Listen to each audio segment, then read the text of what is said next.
Ganda ng pasahan ng SGA, nakailang alley-oop play kontra sa team ng Japan at walang kahirap-hirap na tinalo ng SGA ang team ng Japan at relax at suwabe ang laro ng team ng Pilipinas laban sa team ng Japan. Sa unang play natin, heading tumira ng tres, pasok kaagad para sa team ng SGA. Jiuchu naman ang nasa loob ng paint, nakita ni Chris Macolo, bigay ang bola, plus 2 points na naman para sa team ng Pilipinas. Heading ulit sa 3-point area, walang kahirap-hirap ang opensa ng SGA laban sa team ng Japan. Kaya naman kitang-kita na kayang-kaya ng SGA ang team ng Japan. Malaki kaagad ang naging lamang ng SGA Pilipinas, maging itong siliwag, kayang-kaya ang mga defenders sa loob ng paint at naging madali para sa SGA ang larong ito. Nakuha nila ang panalo kontra sa team ng Japan. Chris Macolo ulit, malapit sa basket, pa-fade away na tira, pasok para sa team ng SGA. Maging si heading, hindi madepensahan ng Japan, nakakarami na kaagad sa puntos kasama itong si Chris Macolo. Chris Macolo ulit ang tumira, suwabe ang pagpasok ng bola, kitang-kita ang kakulangan ng Japan sa experience sa high-level competition. Parang nag-iensayo na lamang ang team ng SGA sa larong ito. Maging ang coach ng Japan ay kita natin na alam na ang resulta ng laro, pero ang isang goal ng Japan ay learning experience para sa kanilang team na under 22. Pinar nga rin ang isa sa umrangkada sa opensa para sa team ng SGA. Sunod-sunod ang pagpuntos simula sa play na ito, pasok ang kanyang tira, nasundan pa ng isang alley-oop play. Ang puntos ni Finar RJ Abarientos, nakita ang kanyang kakampi, pasa ang bola para sa isang magandang play. Dito naman Abarientos tumira ng tres, pasok, at dito na nga nagsimulang mas lumobo pa ang lamang ng SGA sa game na ito at nagawa ng SGA na manalo. Easy win para sa kanila ang larong ito at last 2 games na nga ng SGA at ang kanilang makakalaban ay ang team ng Chinese Taipei A at B, home court ng kalaban, pero nakikita natin SGA pa rin ang magwawagi sa larong ito at makukuha nila ang kampyonato ngayong 2024 Jones Cup. Panalo na naman ang SGA laban sa team ng Japan at 6-0 na nga tayo. 2 panalo na lamang ang kailangan natin at makukuha na natin ang gold medal, pero napansin natin 2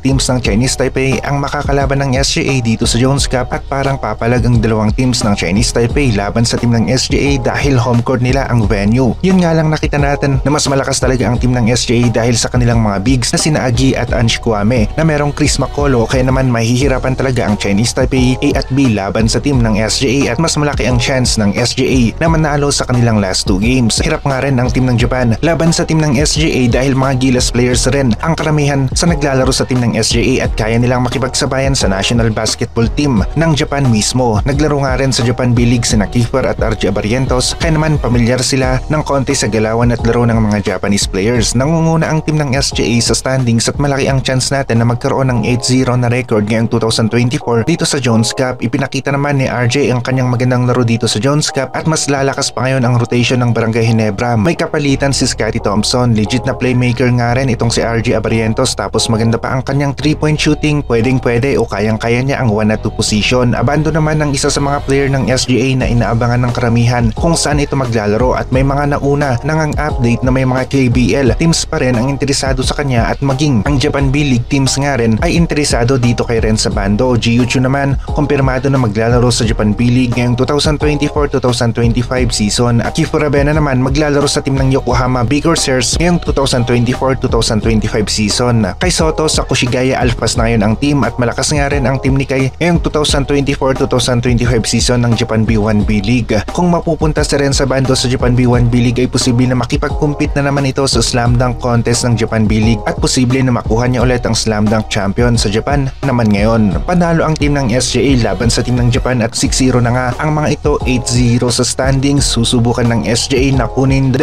games na lamang at makukuha na nila ang kampyonato dito sa Jones Cup 2024.